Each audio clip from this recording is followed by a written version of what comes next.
Eta zoritxarrez, ja hori, neurri baten, bai da pasatzen, hainbat konbeniotan, bai da saltzen, puntutakoa da, enpresek ez duela obligazio eukiko, konbenio betetzeko, beraien enpresa gaizki balin badejoa.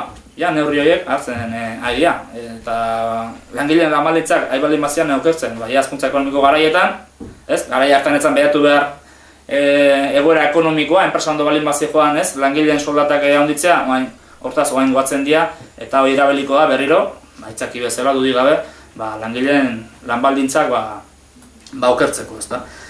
Eta azkeneko puntua da, konbenioak razionalizatzea.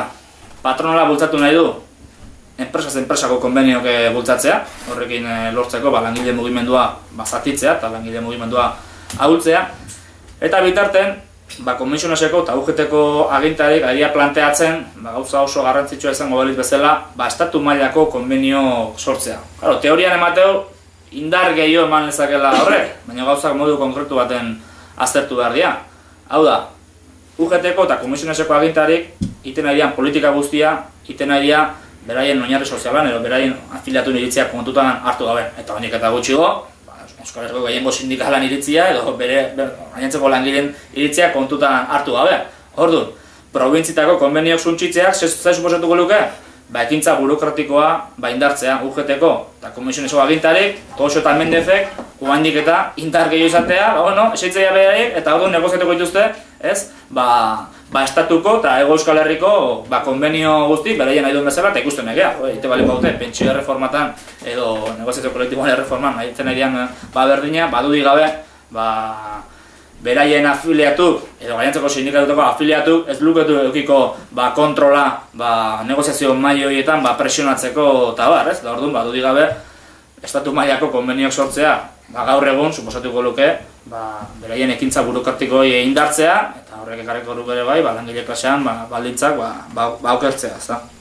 Eta gero, azkeneko astetan, komisioneseko eta UGT-ko agintarik onartu dituzte patronalan beste bi proposamen, bata absentismoan kontua, eta bestea mutuak oain arte kontrolatzea baldin bazituzten, istripuzko bajak, mendikan aurrera bai kontrolatuko dituzte gaixotasun arruntan bajak. Azken finean, gehiago presionatzeko langilek, gaixo daudena, presionatuz, ja ondo zaude, edo ez dakit noaino joan beharrezu demostratzeko gaizki zaudela, eta bar, eta haure bai onartu dute, patronalan menpego jarrez langilek, eta patronalan nola edan ikusten, komisioneseko eta agintarik, zenbat gauza idian onartzen, oain beste bat proposatu du, eta hori idea oain negoziatzen eta itzeiten, eta proposamen hau da, gazteriantzako kontratu berezi bat, suposatuko lukena, 35 urte arte, ja, soldata bajuk egotea, holako, momentu enten negoziatzen, ezta?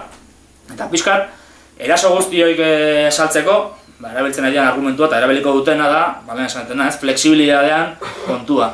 Baina flexibilidade falta ez da krisian arrazoia, ez krisian ardura duna, gezurra da gainea, esatea, gaur egungo sakrifiziok lortuko duela krisitikan azkarrago ateatzea, langile klasean lan baldintzak zenbat eta gehiago okertu, krisia ordunda luzeagoa izangoa eta krisia ordunda sakonagoa izangoa, ezta? Baina jarri nahi dute ere dutzat eta adibidetzat Alemanian nunbait langile klaseak flexibilidadea onartu du eta gauzak hobeto dijoazte eta bar, ez? Baina horrelia da, Alemanian ez da flexibilidadea sartu, langabezia tasak oso altuk izaten ari diala eta bertako lan baldintzak bai okertzen ari diala, nahiz eta tapatu egiten duten, ez? Alemanian momentu honetan ofizialki esatu 3 milioi langabetu daudela. Baina, klaro, hor ez dituzte kontutan hartzen 58 urtetik gorakok, ez dituzte kontutan hartzen formakuntza ikastarotan parte hartzen nahi dian langabetuk, ez dituzte kontutan hartzen agentzia pribatun bidez lana bilatzen nahi dian langabetuk, eta ez dituzte kontutan hartzen enplegu ofizinatan erregistratuta ez dauden 1,2 milioi persona. Osea, hau dena gehituta 5,5 milioi langabetu inguru dauden momentutan Alemanian. Eta honi gehitu bat zaio, beste bi sektore, bat gogoz kontra lan partzialak dauzkaten langilek, nahi dutena 8 ordu lanen, baina ez dutenak bilatzen, eta baita ere, hilabeten bukaera ailatzez dian langile. Gutxi gora bera, 4,2 milioi dia bi sektore horietako jendeek hartzen dira. Egoera ez da gainona Alemanian eta gainea saretena. Alemaniako langileen lan baldintzak gero eta gehiago iria okertzen, ez da. Eta berriz itzuliz, negoziazio kolektiboan, erreforman negoziazioa, esan, pentsio erreformakin gertatu zen bezala, erabateko sekretismona ideala negoziazio guztia aurrea eamaten. Toxo eta Mendez sentitzeia, estatu gizon bezala. Oen dela gutxi Toxo azaldua esaten beraiei esker ez diala egon Estatu Espainiarren greba orokor gehiago. Hoi da, demostrazio bat, greba orokorrak gehiago daudela, ez langile borrokatzeko gogoik ez daukatelako, ez, baizik eta arduradun sindikalak ez dituztelako, greba orokor gehiago konbokatzen, arrazoi batengatik edo bestegatik. Eta bueno, gehiago sindikalak 3 greba orokor konbokatu ditu, hauek bat bakarrikan, ez, eta behaien izan berez, uare ez zuten konbokatuko, langileen presioan konbokatu zuten. Eta nunbait bildurra eman zien, irailean 28ko greba orokorrak. Hemen gehiago sindikalak babestu etzunez, Ego Euskal Herrin, ez zu jarraipena eduki, baina Katalunian, Galizien eta Estatu osoan zehar, jarraipen oso fuertea izan zuen, komunikabideetan beti bezala esan zuten, ez zu jarraipen edukita bat, baina jarraipena eta gainera piketek oso radikalizatu eta manifestazio oso radikalizatu izan zian. Azken finean, garbi dau, Toxo eta Mendezek ez dutela hain, borroka sindikala bultzatu ez dutelako, baino langileek, gazteek, langabetuk ikusi duten egun hori kalea atatzeko eta borroketeko aukera bezala, ezta. Horren azken finean, Komisioneseko eta UGT-ko agintarin politika erreformista hori, ez daukan nahi alternatibaik kapitalismoai, horren emaitza da.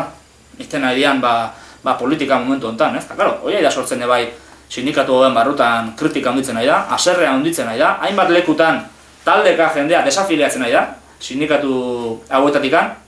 Eta, klaro, normala da bezala, ez bakarrikan beraien sindikatutako jenden gan, bezik eta labeko edo elako afiliatutan ebai, ikustea, guk greba orokorra atatzen geha, baina gero, Toxo eta Mendezek nahi dutena firmatzeko, ez da? Horrek bauke sortzea desmotivazioa, desmoralizazioa, ez? Hori denak bauke sortzea, baina aldi beren, beste langile sektore importante bat bai ematen du, haserrea handitzea, eta borrokare bai bultzatzea ditu, eta ikusi zen, urtarrilean 27ko greba orokorren, naiz eta UGT-ko eta Komisioneseko agintari greba horren kontra egon, UGT-ko eta Komisioneseko afiliatu eta delegatu asko parte hartu zuten greba orokorretan eta mobilizazioetan eta piketetan parte hartu zuen jende askok, ez? Eta horratikan, gure ustez, bai elako eta bai labeko zuzendaritzak behartzun dei publikoa UGT eta Komisionesei greba orokorretan parte hartzeko. Ez konfiantza daulako Toxo edo Mendez edo bereien hemengo satelitetan, baizik eta egokia zalako UGT-ko eta Komisioneseko langileak oindik eta gehiago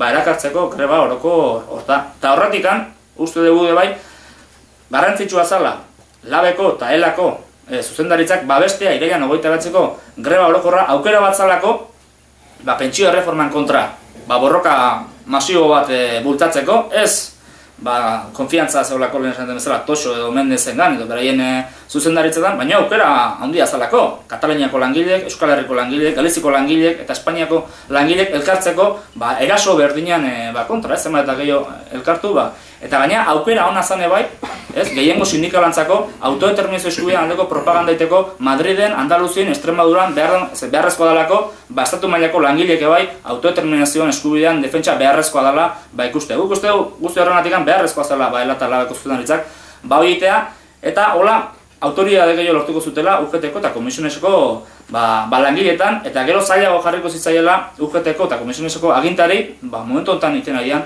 politika baitea. Gure ustez, oinarrizkoa da ekintza sindikalan batasuna bultzatzea. Udalako modu bakarra azken finean langile mugimendua elkartzeko, ez? Duri gabe, Komisioneseko eta UGT-ko agintarin politikan ondorioz zaila da pentsatzea.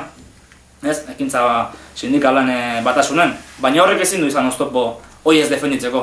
Ez da beti lortuko, sindikatu batek ez nahi, ja ez da posible ekintza sindikalan batasuna kontua da, egokia da noi bultzatzea, edo ez da egokia hoi bultzatzea. Eta gure ustez, sindikatu guztik, inbarko lukete ekintza sindikalan batasuna bultzatu, gero bakoitza bere programakin, bere ideiakin, baina eraso bat da honen denak batea, mobilizazio bateratu bat antolatu. Eta zenetena, beti ez da lortuko, baina sindikatu hoi bultzatzea oinarrizkoa da, eta ekintza sindikalan batasuna bultzatzez duen sindikatuai aitzakik eta argumentu kentzea gure ustez beharrezkoa da. Azken finean, hori izango da modu bakarra, langile mugimendua elkartzeko, ezta. Eta pixkat Euskal Herriko ondoriotaz edo baitzeiten, eta mendikan hasiko naiz, pixkat, gure alternatiba edo zein dan, gaur egungo errealitate hontan, Euskal Herrian egia ikusten milaka eta milaka lanpostu suntsitzen ideala, pixkat azkeneko datuk izan dira, 2011ko aurreneko hiruhilekon langabezia ehuneko 9,7 igo dela, momentuetan Hego Euskal Herrin 200.000 langabetu inguru daude, aurrenekok aldi baterako langileek izan zian, langile subkontratatu, langile atzerritarrak, eta bar, gero txanda langile finkoi aliatu zitzaien, eta gero ere bai, enpresa itxieran edo kaleratzen mehatxukin, enpresarik gaia lortzen soldatak bai, gestea. Esan gaute lana ez daola eta bar, baina ordu estran kopurua hondikan oso altua da Euskal Herri bai, gero ezin da lana banatu eta bar, baina langile kalea botatzen den bitarten, ordu estrak sartzea bultzatzen da enpresarik eta hor karamelo goxo jatzen dizkie, hilabeten bukera aliatzeko zaitasuna euskaten nahi, eta bar, aprobetxatu beste bat, nahi dulako ez dakit zerbait hausi, baina batipat, enpresarik ordu estrak bultzatzen dituzten bitarten, haidea langilek kalea botatzen ez da. Eta orduan, gure ustez, enpresa itxieratan edo kaleratzen aurren, dudik gabe beharrezkoa dena da, sindikalgintza borrokalari bat. Sindikalgintza bat, alternatiba konkretuk dauzkena. Dudik gabe, alternatiba orokorren da, egoera horren artean, lana banatzea, langileen artean, soldatetan eta eskubietan murrizketaik egon gabe, ez da. Baina enpresarik, plantatze bale badu, ez da posible, ez da holana, oinarrizkoa da langile botatzea, bestela enpresa itxin barkoa eta bar, horren aurrean, pasu konkretu batzuk, eman behar da, gure ustez ez dienak ematen orokorren Euskal Herriko fabrikatan gatazka hori daudenen, ez? Aurreneko puntua izan behar du gure ustez, kontabilidade liburuk aztertzea, ikusteko azkeneko urtetako irabazi nun dauden, gerentek zenbateko soldatak izan dituzten, enpresarik zenbat irabazi dituzten, galerak nundikan etorri dian, ez? Aber, kontabilidade bikoitzik ote da hon, hoi beharrezkoa da aztate, eta zoritxarez orokorren inez den zerbait, eta beharrezkoa da, hoi itea, edo hoi saiatzea baiten behintzat ez da. Eta ikuste balin bada, egia dela, enpresa gaizki da hola, posible da, krisi honekin, ez da holanik, itxin beharra dago, edo holako zerbait, eta enpresari gainea ez da prest lanpostu guztik mantentzeko, egoera horren aurren, gure ustez, alternatiba bat bakarra da. Enpresa ez izteko edo lanpostu guztik mantentzeko, eta alternatiba da, enpresa hori deskabetzea, enpresa hori nazionalizatzea, publikoitea, berdin dio izena, langile klasean kontrolpen, bertako langileen kontrolpen. Askotan esan zaigu, edo batzuk esan digute, hori radikalegia dela. Ez dakik guzti esan edun exactamente radikalegia, ze alternatiba dagoa bestela. Badago beste alternatibaik? Gure ustez ez, eta gaina ez da planteatu. Enpresa itxiera baten aurren, zein behar da, edo esan, gazki dago, eta ez dago zeinik, edo alternatiba hori defenditu beharra dago. Dago beste alternatiba guzti dugu, hori defenditu behar da, gero lortuko da, no ez? Beti ez da lortuko. Eta kasu gehienetan igual ez da lortuko, baina gure ustez defenditu beharra dagoela. Autodeterminazio eskubidea lortzea erresa alda. Euskal Herrian autodeterminazio eskubidea erresa da, edo zaila da. Zaila da, ez? Baina defenditu behar da, o ez da defenditu behar.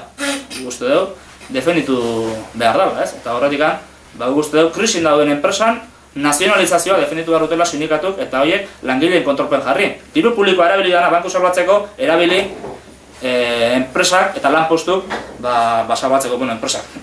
Langileen eskutan dauden enpresak ez da.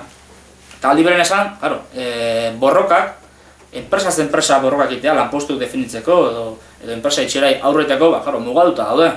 Oso zaila da enpresaz enpresa lanpostu definitzea, edo eren mehatxun aurren aurre itea, ez? Eta horretik guk, krisia esatenetik zabaldu nahi izan den ideia da, beharrezkoa gala, gatazkan dauden enpresak elkartzea borrokan. Adibidez, eskualde mailan, guk uste du beharrezkoa litzakela, Tolosa aldean gatazkan dauden enpresan, komite bateratu bat sortzea, gatazkan dauden enpresetako batzarren bidez kontrolatuta, beraiek aukeratuta, eta horiek borroka bateratu bat antolatzeko, ez? Enpresa bakoitzak bere aldetik borroka egin, hola zailagoa da, langileen ganen nekea gehiago azaltzen da, eta langileek elkartuta, asko ze erresagoa litzake erasoi aurre baite.